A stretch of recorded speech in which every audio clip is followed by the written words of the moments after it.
Victoire du Barça contre la Real Sociedad à domicile en quart de finale de Coupe d'Espagne, les amis. Donc direction les demi-finales. On ne sait pas contre qui on va tomber, mais bon, le principal, le taf a été fait. Même si franchement, je m'attendais quand même à un meilleur match.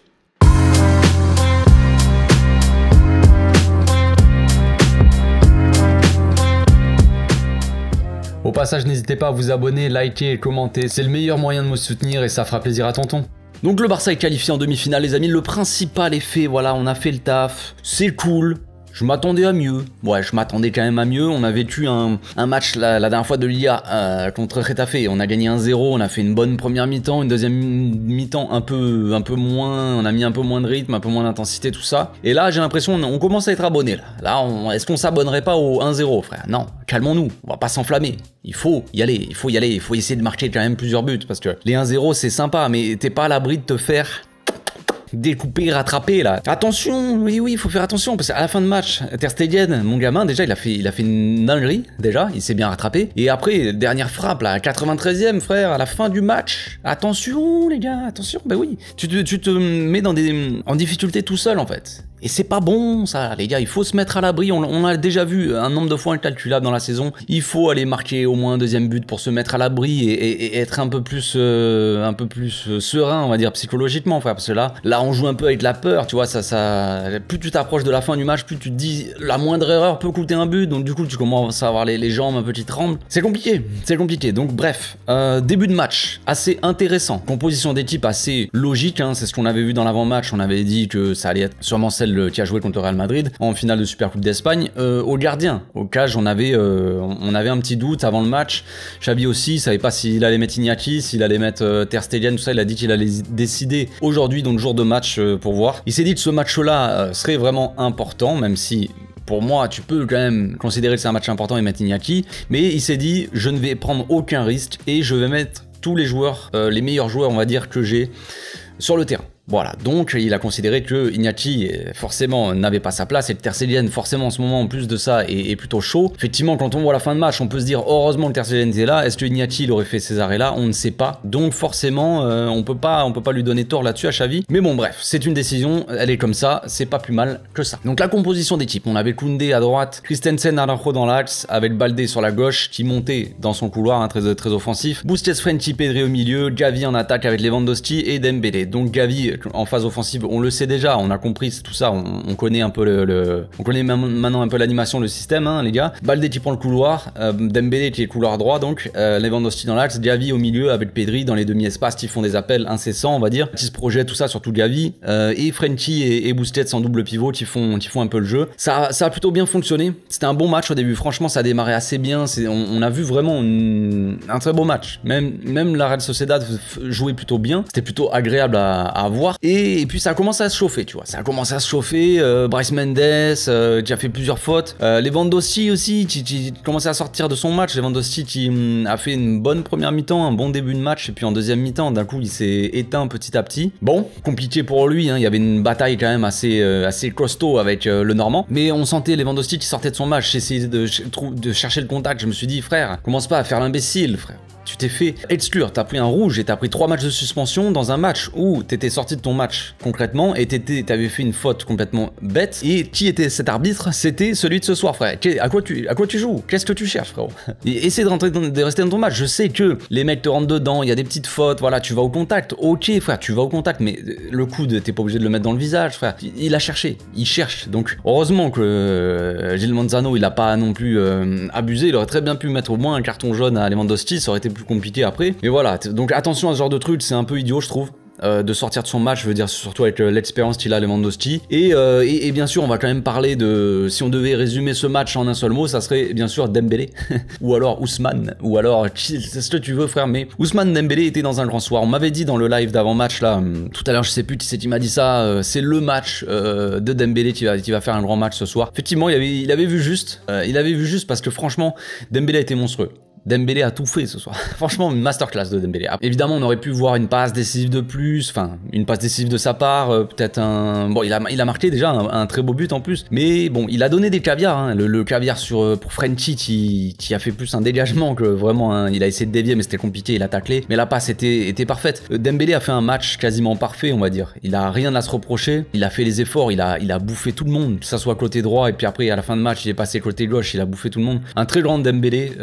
J'ai souvent tendance à en attendre plus de Ousmane, dire que il fait pas assez, qu'il est pas assez décisif, tout ça, que ça manque à chaque fois, il fait des dribbles, mais après dans ses prises de décision, en fin d'action, on va dire, pour finir, c'est pas bien joué, et là franchement, il a quasiment tout bien fait. Oui, il y a sûrement eu des ratés, il y a sûrement eu des mauvaises passes, des trucs comme ça, mais franchement, il y avait des très bonnes passes, dont celle de Frenchie, c'est un peu la seule dont je me souviens, mais franchement, il y en avait d'autres, c'est persuadé, il y en avait d'autres qui étaient pas mal. En termes de dribble, je veux dire, c'est le seul qui est vraiment dangereux, qui apporte vraiment du danger par la percussion. Baldé aussi un peu, mais vraiment par intermittence, c'est pas assez pour moi, mais bon, après il est jeune, hein, j'en veux pas, mais par rapport à Dembélé, voilà, c'est forcément, ça n'a rien à voir, mais Dembélé, très grand match, très grand match. Donc on a commencé assez fort. Lewandowski qui a marqué un but, mais qui était hors jeu, parce que Frenchie, il était devant le goal, bref, il était hors jeu, donc il a dévié un peu au dernier moment. Franchement, on n'a pas eu trop de chance. Il y a Gavi qui a touché la barre aussi. Il y a Kubo aussi quand même qui a touché la barre, fallait faire attention à Kubo, et il a été dangereux par moment, il nous a posé des problèmes, surtout pour partir en contre-attaque. Koundé, Pedri, tout ça, qui le retenait par le maillot, Busquets a fait quelques fautes et tout. Des fois, c'était un peu compliqué de tenir Kubo, franchement, il était très chaud. Mais voilà, donc le début de match était assez intéressant, des actions un peu des deux côtés. La Real Sociedad, quand même, qui touchait pas trop le ballon. Puis après, il y a eu le carton rouge qui a quand même changé le match, changé la physionomie. Évidemment, le fait qu'il y ait ce carton rouge là, ça fait que le match, en fait, il est devenu un peu plus moche. C'est ça le problème, c'est que ça a gâché un peu le match. Ça a gâché aussi, nous, notre façon de jouer, parce que le problème, c'est que les autres, ils étaient à un de moins, et ils ont commencé à se regrouper. Tout simplement. On l'a vu en fin de match, frère, ils avaient un bus. Alors que c'est pas du tout leur façon de jouer à la Real Sociedad, mais ils étaient obligés, ils étaient un joueur de moins, ils avaient déjà pas la maîtrise, ils sont obligés de se replier pour pas se prendre de but et prendre en compte. Au bout d'un moment, faut être intelligent et se dire que de toute façon, tu vas pas sortir comme si t'avais tous tes joueurs et t'exposer de fou. Déjà, ils ont pris des risques, la Real Sociedad en première mi-temps, tout ça, ils jouaient quand même assez haut, ils pressaient très haut, tout ça, ils faisaient le pressing, c'était très bien, mais c'était prendre des risques par rapport à ce Barça là qui peut partir en contre rapidement avec des Baldé et un Dembélé, un grand Dembélé, donc c'était assez risqué, mais ils ont pris le risque, ils ont bien joué, et puis après le rouge, voilà, ça a gâché le match un peu. D'un côté, tu te dis, ils prennent rouge, nous ça nous arrange parce qu'ils ont un joueur en moins, voilà, on risque d'aller et de gagner ce match-là un peu plus facilement. Pas forcément, parce que les équipes qui se regroupent comme ça, nous on a du mal face à eux. Et on l'a vu en fin de match, donc c'est compliqué. Deuxième mi-temps, évidemment, donc le but de Dembélé, hein, qui vient c'est une contre-attaque concrètement, récupération de Koundé. Koundé qui lance bien, enfin je sais pas qui récupère exactement le ballon, mais Koundé a le ballon sur la droite. Il lance en profondeur parfaitement un caviar pour Dembouz qui part tout seul. Je me suis dit, il va la donner second poteau à Pavard, non, à Lewandowski.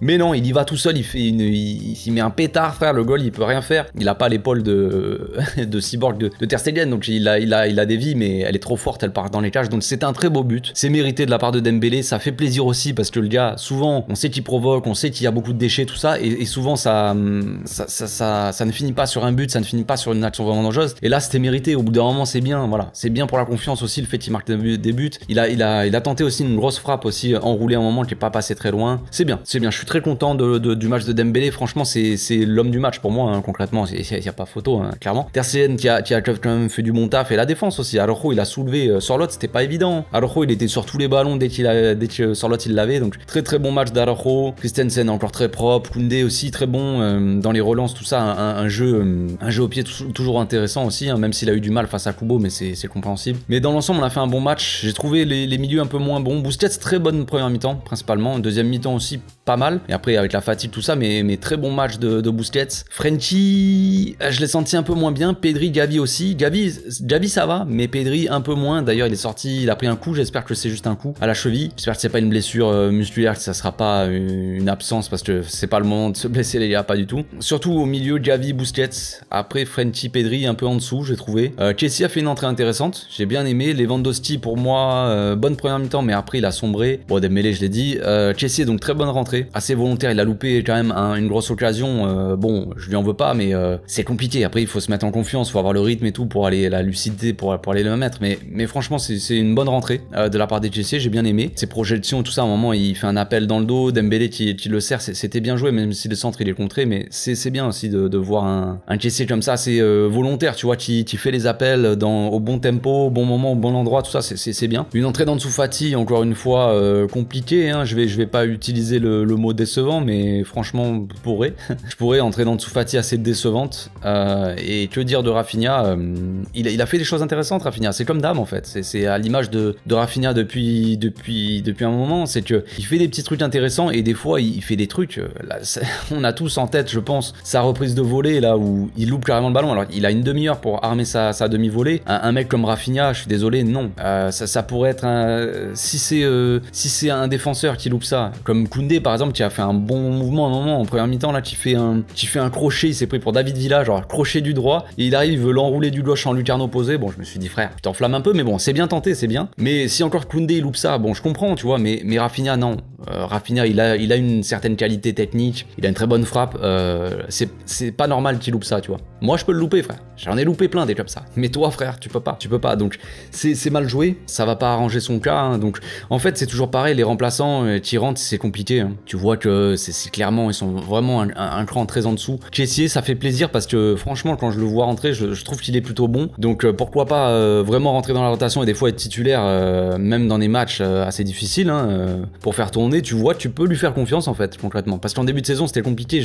Moi-même, je me disais, je pouvais pas vraiment avoir confiance totale, on va dire 100% confiance en Kessié, parce que je trouvais qu'il était pas encore très bien adapté au jeu, tout ça. Là, je le sens de mieux en mieux, donc c'est cool. Mais Ansu Fati, bon, Ferran Torres c'est pas rentré, mais voilà, et Rafinha, enfin les attaquants en fait, les ailiers, c'est compliqué, hein. C'est très compliqué. Bon bref, je vais m'arrêter là, je pense que j'ai fait le tour les gars. On reviendra demain en analyse, je vais mettre aussi une boîte à questions en story sur Instagram, donc vous pouvez me poser des questions, j'y répondrai. Donc on se retrouve demain pour une petite vidéo analyse. D'ici là, portez-vous bien, passez une très bonne soirée. Ciao.